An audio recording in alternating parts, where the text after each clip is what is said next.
2016 Finance Committee meeting.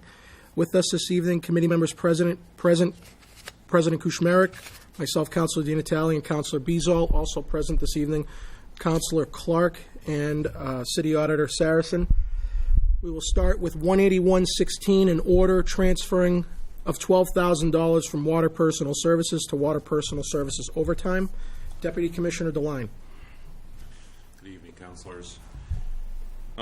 Essentially, I'm looking to, we're going to go a bit over the 125,000, which was upwardly increased this winter from 95 to 125, because we've been seeing our overtime be up in that area. Right now, we're about $5,600 over with the water main break that we had last week. And a lot of it just happened throughout the year. You know, all the water main breaks we had last fall. And I had quite a bit at the beginning of this fiscal year, quite a bit of work left over from the previous winter, not this last winter, but the winter before, just to kind of to catch up on putting a new water main in the Water Street Bridge and some other things, and also the spring 4 employees left, so that allows me to transfer from personal services over. Those 4 employees leaving, you know, required some additional overtime to cover their vacancy, which we since filled in the last couple of weeks. So. Oh, so you filled them? Yeah, that's good news. Yeah, no, it is really good news, because I'm really pleased with, you know, with the employees we got. We seem like, I mean, even this time around, we really got some people that are really enthusiastic about working for the water department, and maybe that wasn't quite the case before, but these ones here, I'm really happy with. So, Commissioner, how many? It seems to me like this has been an abnormally high year for breaks. Is that true? Or, I mean, how many have we had? Last year was, yeah. It really, you know, going into December, it was David Berger, who's worked here for, 20 years, said last year was the worst year that he's ever seen since he's been working here. So this year has been a little bit quieter, in the spring months. We've had a couple, but not like last year. So I think the large number of breaks last year, we have older infrastructure, but part of it is that that previous winter when we had that long stretch of cold weather, those 3 to 4, maybe more feet of frost, and then we went into a spring months where the water table we had a drought, and the water table just dropped out. So we had all the stress on top of the pipes from the frost, traffic, and everything else pushing around, and then when we finally got to spring, when things thawed out, the water table dropped out, and then all the pipes started settling, so we had a large number of breaks. And it seemed to be the case in other communities, too, that I've spoke to, that they experience the same type of thing. So, and ground can settle quite a bit once the water table drops. I mean, the San Joaquin Valley in California has dropped 28 feet from water being pumped out, so you can imagine when our water table drops 4 or 5 feet, it may drop, half an inch, quarter inch, and that's just enough to cause a pipe to break. So, President Kuchmarek? Is it fair to assume, too, once we have a full roster, as we do now, that'll ease the reliance on overtime too for issues like this? That's my hope. Okay. So that instead of putting money in the overtime, we actually have employees that are working full time during the week. So we still need. One of them is pretty well experienced. The other 3 need to get up to speed, but that they're going to be productive for us right from the get-go, just to have those extra bodies even for the more regular tasks. So. Great. Thank you. Motion to approve 18116. Second. Motion made and seconded to approve 18116. All those in favor? Aye. Opposed? It is unanimous. Thank you. Thank you. Councilors, I've been informed that 18216, an order transferring of $5,000 from airport expenses to accounts as follows: $4,400 to airport personal services overtime and $600 to airport personal services. That should be given leave to withdraw because 18916 is in its place. Make a motion to withdraw 182-16. Second. Motion made and seconded to withdraw. Give leave to withdraw 182-16. All those in favor? Aye. Opposed? It's given leave to withdraw. We will go to 18916, an order transferring of $6,600 from airport expenses to accounts as follows: $6,000 airport personal services overtime and $600 to airport personal services. Airport Manager Ellis. Yes, sir. Good evening. The $6,600. Excuse me. The $6,600 that I'm asking for is, the $6,000 that I'm asking for is obviously for overtime. The $600 for personal services is to correct a change in the union contract for a clothing allowance. The $6,000 is the reason I exceeded the overtime as much as I did was due to 2 prolonged illnesses, and with the limited staff that we have at the airport, whenever something happens outside of the normal schedule, it almost always results in a great deal of overtime. Usually that's because of snow removal. This time it was because of we needed coverage with 2 people out sick at the same time. Motion to approve 189.16. Second. Motion made and seconded to approve 18916. All those in favor? Aye. Opposed? It is unanimous. Thank you. Thank you. 183-16, an order transferring of $21,000 to Cemetery Master Plan, Phase 2, from DPW Capital Oak Hill Road Bridge. Commissioner Laxo. Thank you. Yeah, we're concerned that Forest Hill Cemetery might run out of room in another 3 to 5 years, so we really have to start planning for the long term for developing new space to accommodate our future needs. In the meantime, we've been developing previously unused areas within the existing cemetery for additional graves, and we've added columbarium to provide another option for our residents and also to help maximize space. So we did phase 1 of the master plan about 3 years ago. Basically, the purpose of that plan was to look at the available space within the cemetery, do a projection of future needs, and look into the feasibility of constructing a crematorium. The trustees eventually ruled out a crematorium because it would be too much of a financial risk for the city. Some of the areas that were planned for future use in the existing cemetery have turned out to be not usable. Some areas we have high ledge, and other areas we have high groundwater, so those areas really aren't usable. So we really have to start looking at the area on the other side of Electric Ave from the cemetery, diagonally across from Cumberland Farms. It's already owned by the cemetery, so that's very helpful. So in phase 2, the total cost would be about $30,000. We'd perform a topographic survey, do wetlands mapping, excavate test pits to check the groundwater and look for ledge. We'd get a conceptual site plan showing where the main entrance would be, where the road should go on the site, and where the best spots for graves would be. We'd have to look at site drainage and what the water supply would be. And they'd also tell us how to phase in the development of that piece of land as a cemetery in the future. Then we have to start thinking about a permanent site for the cemetery office. The trailer has worked out well, so we have to think about whether a permanent building would be the way to go over there. Right now we have no equipment storage space. Everything's stored outside, which isn't good for the equipment to be out in the weather all the time. And another issue is that we have to find a space for the spoils pile. We were dumping things near the intersection of Electric Ave and Mount Ingham Road, but that was in an area under the jurisdiction of the Conservation Commission, and they gave us until this Thursday to get that spoils pile out of there. So it's a problem with every cemetery. You dig a grave and you end up with a pile of soil that you have to hide somewhere. So we already have about $9,600 in the fiscal year 17 budget to allocate towards the master plan, and we can fund the rest of it, the remaining $21,000, with the surplus left over from the Oak Hill Road Bridge project, which came in well under budget. Commissioner, the tract of land on the other side of Electric Ave, how many acres is that we own? I think it's roughly 25 or so. And I know there's been a lot of clearing going on over there, or there was clearing going on over there. Is the clearing done, or is that just doesn't look like they went that far in, but it looks like they cleared out Yeah, I mean, small section. Is that going to continue? Is that on the city's dime, obviously, to, that was a timber harvest where we made a lot of money for the cemetery revolving fund a few Okay. years ago. so we still have more to do over there, correct? Or are we, Yeah, I mean, once we, get an idea of how the cemetery should be developed, we'd probably be removing more trees.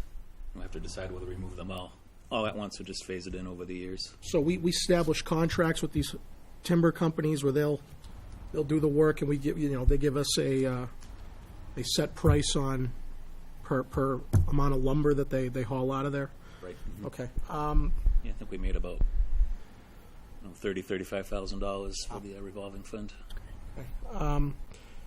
At what point with this master plan at what point do we reach full capacity with the current track that we already are operating?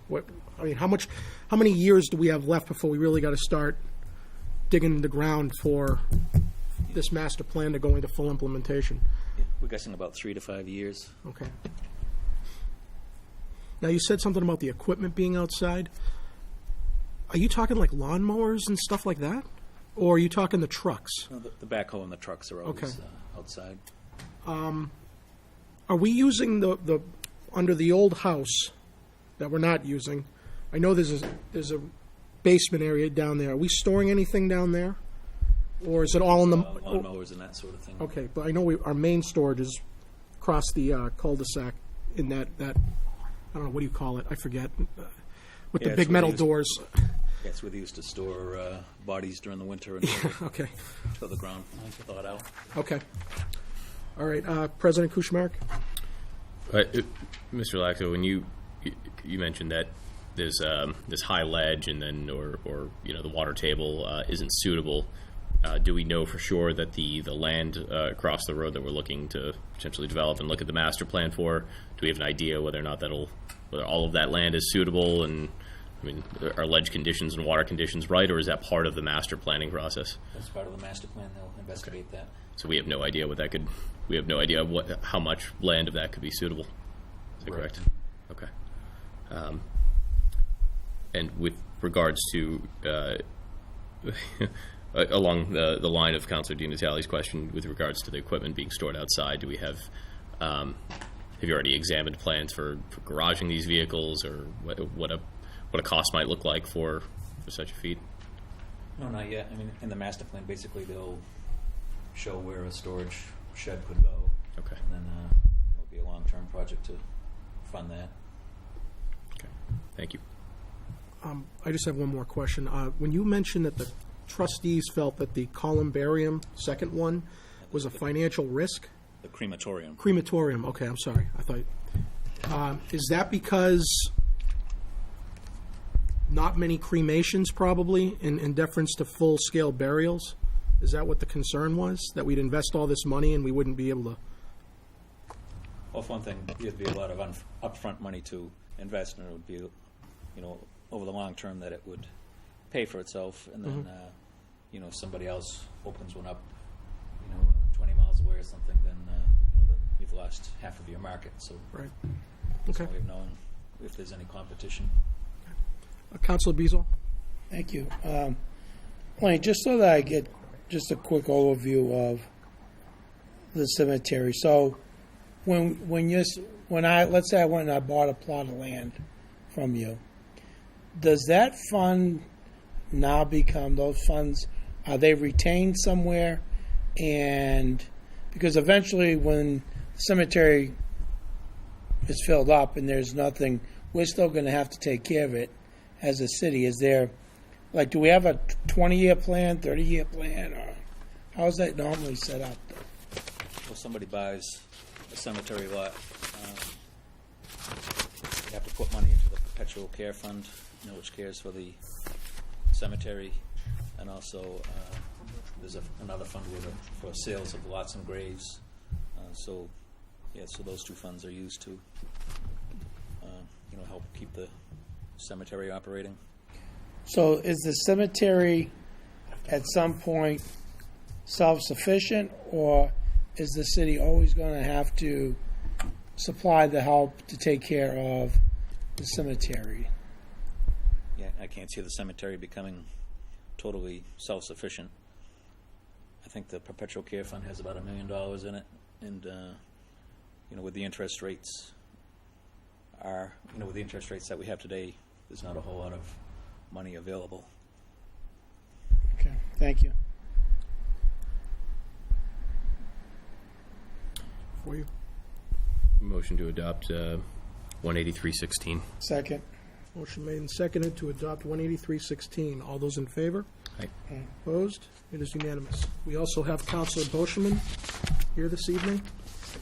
18416, an order transferring of $40,000 to DPW administrative engineering expenses, document scanning from accounts as follows: DPW traffic signals expense, $8,000; DPW highway general expenses, $7,457; DPW municipal garage expenses, $17,000; and DPW capital Oak Hill Road Bridge, $7,453. Commissioner. Okay, in the engineering division, we have about 80,000 documents in our files. A lot of those date back to 1849. And this is really priceless information that will be used, in the centuries ahead. It's all the plans we have of our streets and infrastructure. There are index cards for every street in the city with data for each street, and there are tie cards showing all of the sewer connections to every building in the city. So these records have been maintained for generations, and it's they're absolutely essential for all kinds of things, such as locating problems in the sewer system when they develop, defining property lines along the streets, and resolving legal issues involving rights of way. They needed to locate the storm drains, and that'll be even more important when the new stormwater permit takes effect a year from now. We're able to research changes to the streets over the years. So this is a way that we assist developers, business owners, and homeowners, contractors with questions all the time that they have on the infrastructure in the city that they want to tie into. So the problem is we're really vulnerable because there's no backup to these plans. Some of the plans are very fragile, being well over 150 years ago, and they can start to fall apart when you use them or try to make copies. They used to be stored in the vault up on the 4th floor at the old City Hall, but now they're stored in the DPW building. And that's not the greatest location in the world because there are water pipes in the room with sprinkler heads. If there's ever any leak, we could ruin the documents. And the state recommends that documents of this type have a 6-hour fire rating, but there's really no fire rating to speak of in the room that we have now. Plus, we have break-ins down there, and we've been fortunate to date that nobody's gotten into the document storage room and messed around in there.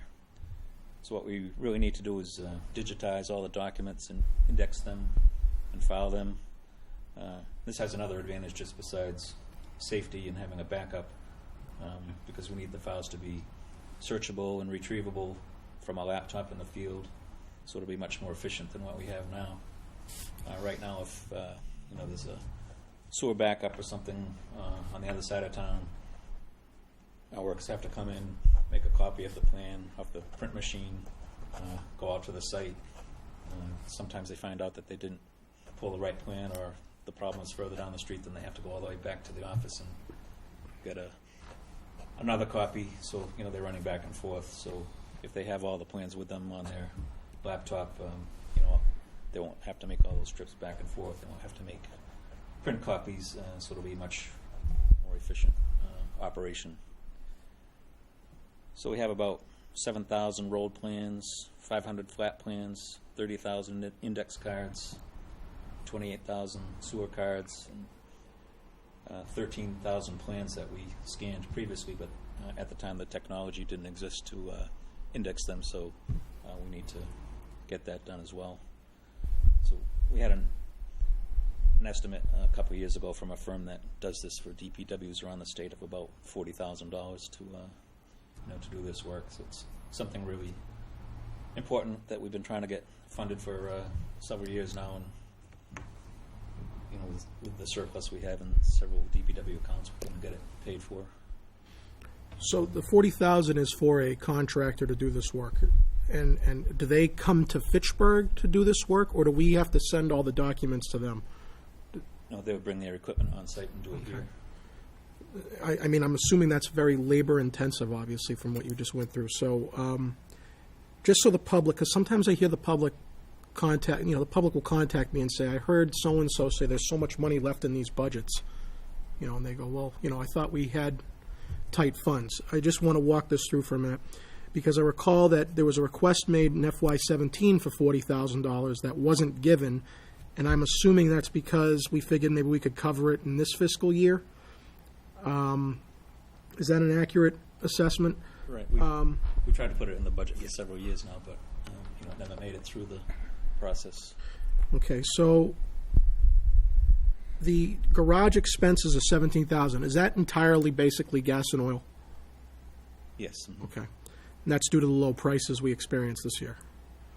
Right. Plus, we didn't have a very severe winter, so we didn't have to use as much gasoline for snow plows. Okay, the Oak Hill Road Bridge, you already mentioned in the previous order, was a surplus from the project. Highway general expenses, the traffic signals. We have a lot of traffic signals in our city that have problems. I guess I'm not sure. I guess it puzzles me that we have any excess in that account. I figured we'd need 10 times more in that account. So I'm just curious to know why we have an excess of $8,000. Yeah, I mean, this year was the first year that DPW has been in charge of the traffic signals, and we budgeted $100,000 to operate them and maintain and repair them.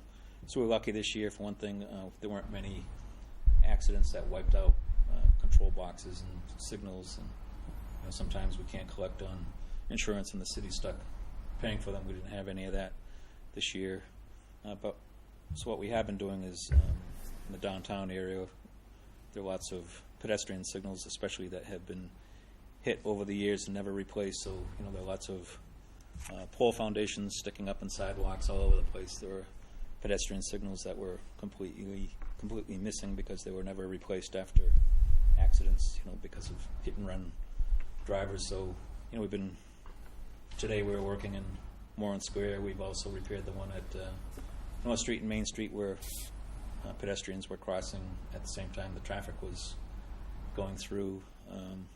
We repaired the signal at Putnam and Boulder Drive, where those pedestrian signals had been knocked out years ago. So that's our guys doing that? No, Or that's our a contractor? contractor. So is the 100,000, that strikes me as a very high number. Normally it was a lot less. Am I incorrect? No, it's always been 100,000? No, it was less. Well, I'm talking not this fiscal year. I'm talking in previous fiscal years. I don't recall the traffic signal budget being six figures. They did Well, it used to be what like they 20,000, could themselves 40 or something. Yeah. with in-house staff. Yeah.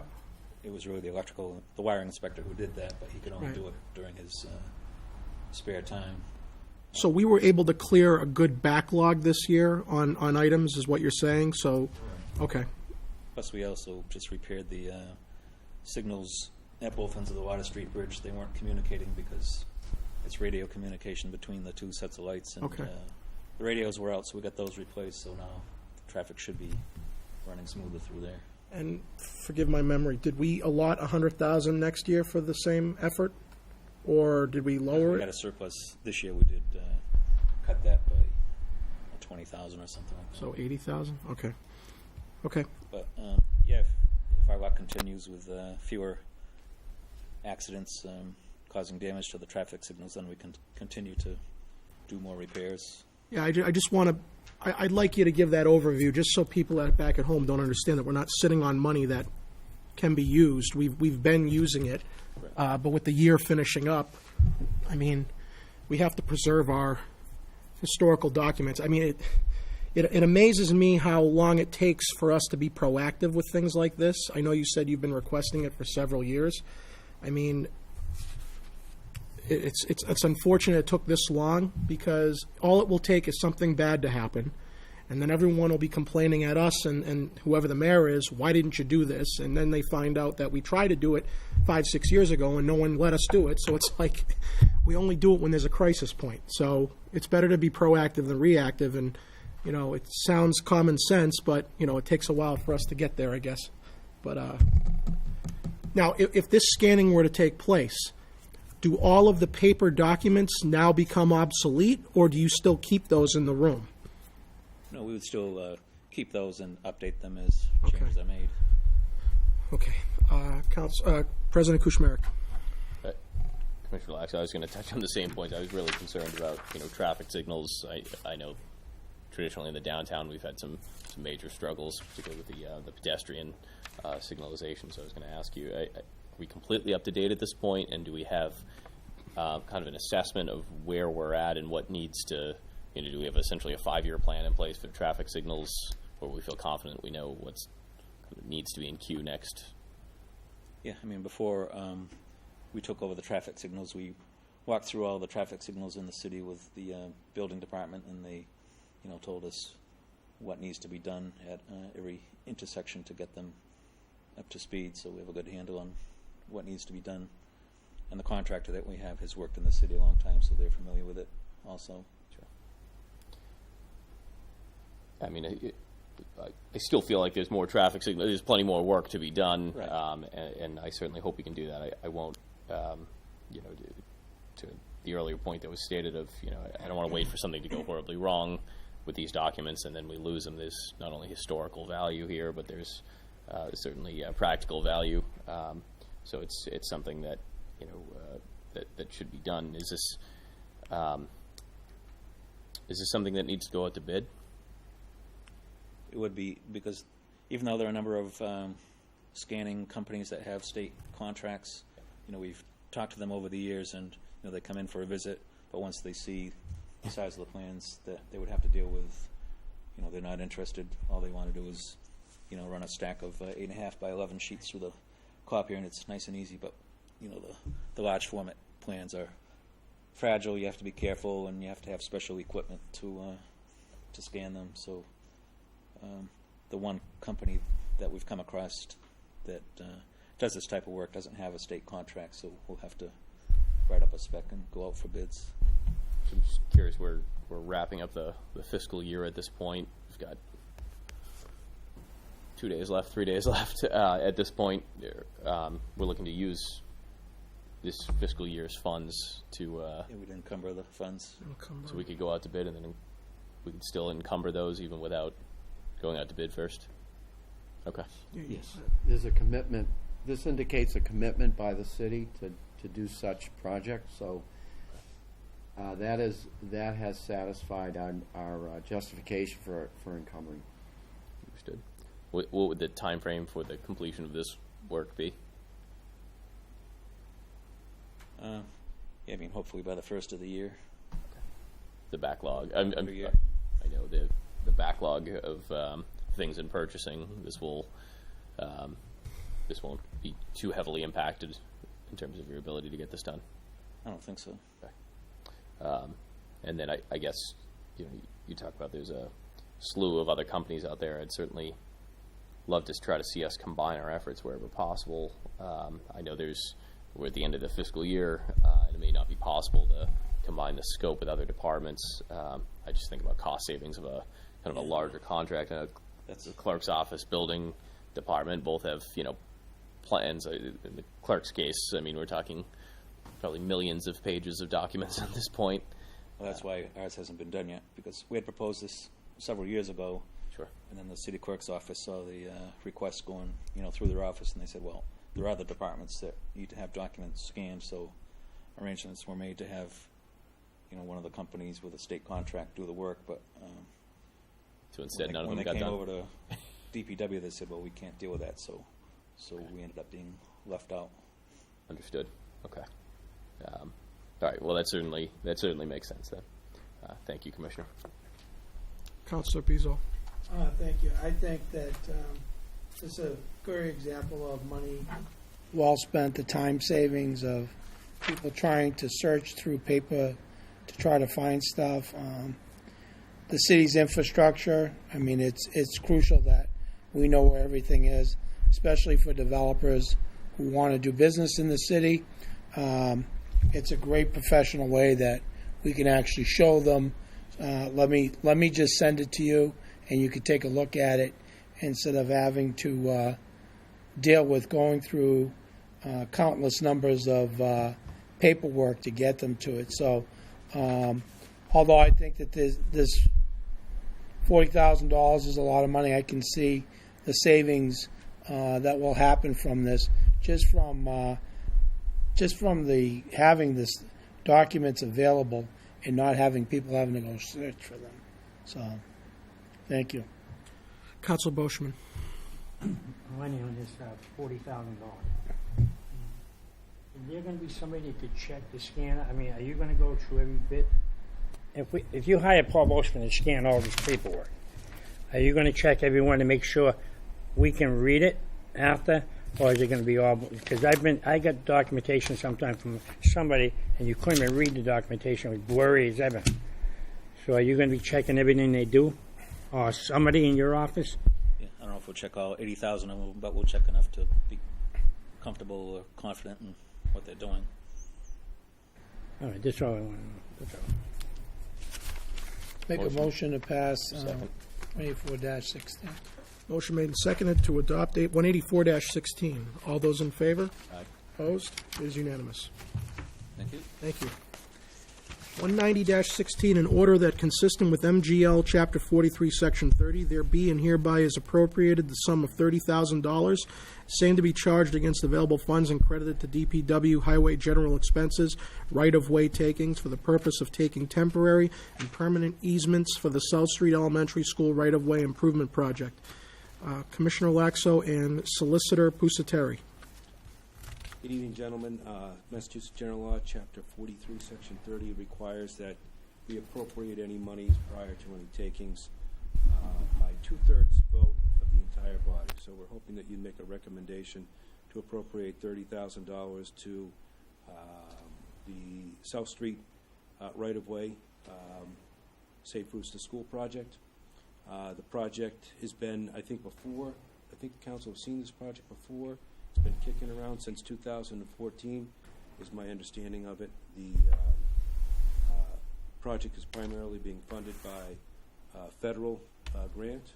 It's being administered by the Department of Transportation. What they are asking us to do is pay for appraisals, pay for title work, and then this $30,000 will account for payment to citizens whose property is taken both temporarily and permanently in connection with completing the project. The permanent easements, there are 2 of them, which are on the south side of Electric Ave and across the intersection on Old South Street.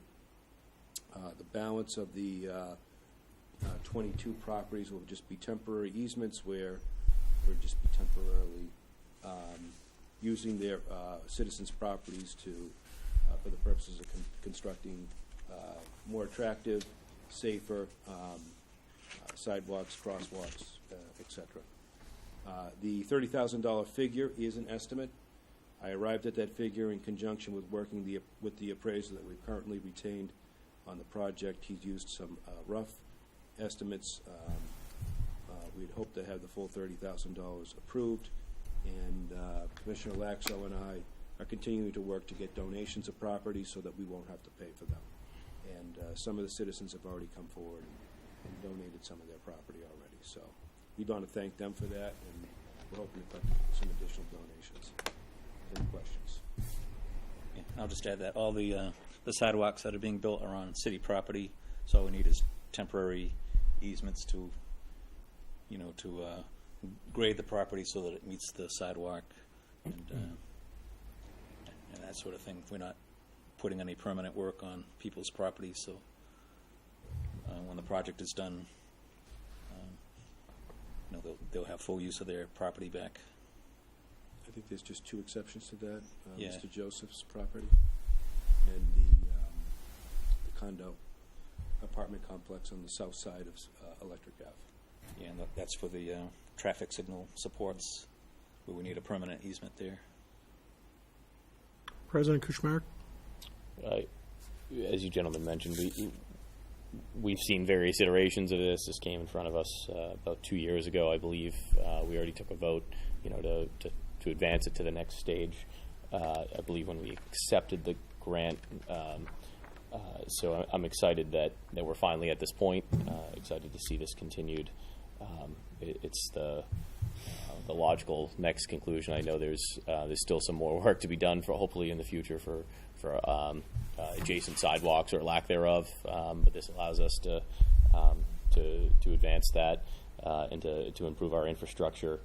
And then on a related note, I hope that at the appropriate time that we certainly have the opportunity to convey the full city's gratitude for those who are making donations of their land for this project. I think that's that's incredibly generous, and just want to make sure that we as a city properly recognize them so that they feel that their property is going to good use. Thank you.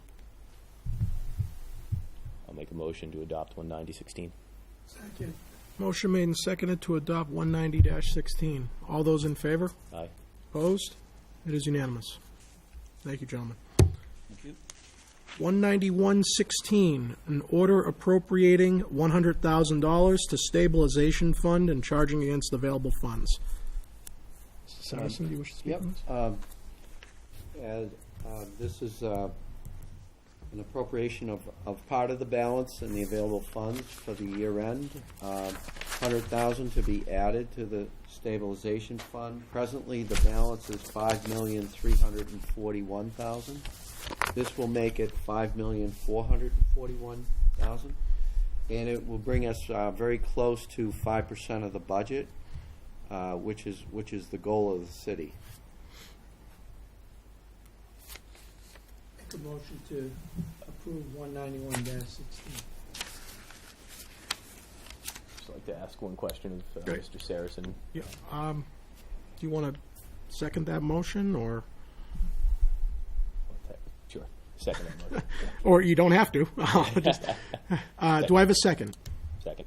Okay, motion was made and seconded to approve 191-16. Speaking to the motion, President Kuchmarek. Mr. Saracen, the remaining balance of $38,000 sitting in available funds, would we then redirect? Will we later redirect those available funds? I guess I'm just wondering why we're leaving at $38,000, and particularly if we're close to our goal of 5% for STAB, should we just, will we later have an opportunity to allocate additional or remaining funds? Yeah, the orders for these appropriations were done a couple weeks ago, and as you can see, there was a late order for the library that will come before you. So the decision was not to use all of it as a contingency. Worst case, the 38, and most probably the 38,000 will just get closed out with other unspent monies, and also the revenues are coming in better than projected. So all of that factors into the free cash, which will be for next year. So in the fall, you'll be able to look at what you want to do with the mayor on available funds. Thank you. I'm just pleased to see that after this year that the mayor held true to his commitment when he took office, that he'd be looking to allocate funds to stabilization. Glad to see it. Look forward to us getting to our 5% and maintaining that level, if not growing it for future years. Thank you. Yeah, I'll just say that the stabilization fund is an important fund that indicates it's one key financial indicator in the city's financial strength. It's not the sole, it's one key indicator. One of the reasons why we've had so much trouble in the past is we've been using this money for purposes that it shouldn't be used for. So, the residents should understand that $5.4 million in our rainy day fund is not just money we're stashing away and with no intent to use. That money is a safety net primarily. In case we ever face another major recession, and we probably will because the economy is always cyclical, we'll have a healthy reserve in place to stave critical service cuts in the event that that happens. Just like the state does every year with their rainy day fund. If there's an issue, we have some coverage. This also can be used for capital needs, but the city should not be getting up to the 5% and then using it. We need to maintain 5%. We need to go above 5% and then use it. So this should be a recurring appropriation every year, no matter what the city's position is, because we have to keep building on this number. The budget increases every year, so we've got to constantly keep on pace with that 5%. So this is a great appropriation. The next appropriation I'd like to see once free cash is certified is not only to stabilization again, I think we should keep going, but also, more importantly, to our OPEB trust fund. We need to put money in that account too. I think, quite honestly, the first two appropriations we should approve out of free cash next year is OPEB money and stabilization money. Once we put money away in those two accounts, we're done for the year on putting money away. Now we can start talking about what we're going to do to draw it down. So I know we'll be talking to the mayor in the future about wanting that appropriation, but for me, I hope I see those two appropriations first, and then we can worry about the rest of the year after with expenses. So we got to keep going on this, and I'd like to see it continue. Motion made and seconded to approve 191-16. Any other questions on the motion? All those in favor? Aye. Opposed? It is unanimous. Motion to adjourn. Second. Motion made and seconded to adjourn. All those in favor? Aye. Opposed? We are adjourned. Thank you.